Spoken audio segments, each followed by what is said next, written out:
एक और मसला है कि फिस्कल डिसिप्लिन डोमेस्टिक सेक्टर में कब कैसे आएगा जब इस वक्त पाकिस्तान का जो टैक्स टू जीडीपी है जो हाई देखा था जिसने 2017 में 11.4% का वो 9.5% पर आ गया है। भारत का 17% है, नेपाल का 18% है। पाकिस्तान में अभी भी जो IMF की कंडीशंस पूरी करते हुए भी हमने वो टैक्स रिफॉर्म्स नहीं किए हैं जिससे टैक्स नेट बढ़ेगा कि ट्रेडर्स टैक्स नेट में आते नजर आ रहे हों। एग्रीकल्चर में जो आप फार्मर को दे दें जो आपने देना है छोटे फार्मर को, बट लैंडलॉर्ड जो कमा रहा है उसको टैक्स नेट में लाते नजर आ रहे हो। जब ये नहीं होगा तो ये मुल्क कैसे चलेगा? दोबारा IMF के प्रोग्राम में ही जा रहे होंगे। नहीं, मैं समझता हूँ कि आपने माशाल्लाह काफ़ी चीज़ें गिनवा दी। Let me first of all tell you कि टैक्स नेट बढ़ा है इस साल, करीबन 12 लाख असेसिस बढ़े हैं। I mean keeping in view कि हमारे नंबर ऑफ असेसिस जितने हैं 12 लाख का इजाफा अच्छा खासा इजाफा है। बिल्कुल मेरा ख्याल उनको हम अगर नहीं करेंगे, आपका फर्स्ट टाइम 7 ट्रिलियन क्रॉस किया है। होपफुली जो रिवाइज एस्टीमेट 7,200 का उसके करीब होगा और अगले साल का भी अल्लाह करेगा हम पूरी तरह उसके लिए जो भी एक नंबर आपके फेवर में जाता है, एक नंबर आपके फेवर में जाता है, मगर उसके बावजूद आप इस साल का एब्सोल्यूट नंबर कोट कर रहे हैं। एक नंबर आपके फेवर में जाता है वो है 2017 का और वो है टैक्स टू जीडीपी का, मगर क्योंकि 2022-23 का आपके फेवर में नहीं जा रहा है तो आप एब्सोल्यूट नंबर कोट कर रहे हैं। आप 11.4% पे ले गए थे, उसके बाद पाकिस्तान गिर गया 2.5%।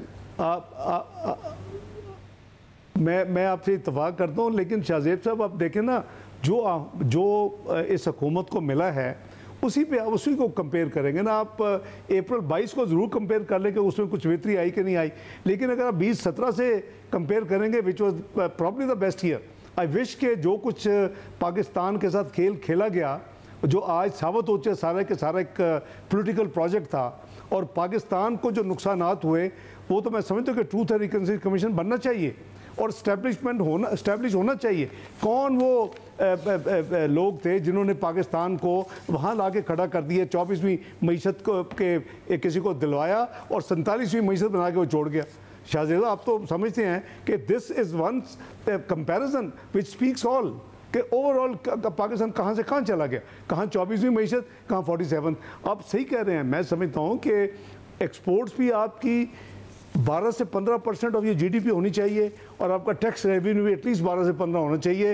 ये दो चीज़ें आप कर लें, आपके दोनों ट्विन डेफिसिट ख़त्म हो सकते हैं। आपका अपना जो है बजट डेफिसिट वो भी ख़त्म हो सकता है, आपका करंट अकाउंट डेफिसिट ख़त्म हो सकता है। ये दोनों चीज़ें शुड बी अवर फोकस। अल्लाह ने अगर चांस दिया तो आई एम श्योर कि जो भी हुकूमत आएगी वो इसके लिए पूरी कोशिश करेगी कि इनको अचीव करें। लेकिन जैसे मैंने कहा कि हम पूरी कोशिश कर रहे हैं, जितने काम आउटसोर्सिंग ऑफ एयरपोर्ट्स हम रेगुलर मीटिंग कर रहे हैं, they are not in on camera, they are not shown. हमारी कोशिश है कि हम कम से कम 3 में से 1 एयरपोर्ट, और हमने क्रेडिबल ट्रांजैक्शन एडवाइजर लगाया। I am sure you know कि IFC को ये काम दिया हुआ है which is a world bank subsidiary. तो उसके लिए हमारी कोशिश है कि अगले चंद दिनों में ये जो इसका RFA है, जो इसका वो बिड डॉक्यूमेंट्स हैं वो यानी इंटरनेशनली फ्लोट कर दिए जाएं। चूँकि 30 दिन का टाइम है तो 6-7 अगस्त के पास अगर वो आ जाती है, अल्लाह करेगा अच्छी क्रेडिबल आए, तो ये इसी तरह एक एक करके। जी आप सही कह रहे हैं, मैं आपसे इत्तेफाक करता हूँ कि ये जो ब्लीडिंग है SOEs की, इसको हमें जितनी जल्दी हो सके रोकना चाहिए। लेकिन जैसे PIA को थोड़ा सा अगर आप ये कर लेते हैं, जो मैं अर्ज़ कर रहा हूँ, सितंबर तक आपकी फ़्लाइटें खुलने का बिल्कुल क्लियर इंडिकेशन है, प्रोवाइडेड हम अपना नया law in line with the international requirement जो कि UK सिविल एविएशन ने दिया हुआ है विश लिस्ट, वो हम कर लें। उसके लिए हम काम कर रहे हैं और कोशिश करेंगे कि लॉ भी दे दें और जुलाई की इंस्पेक्शन भी हो जाए।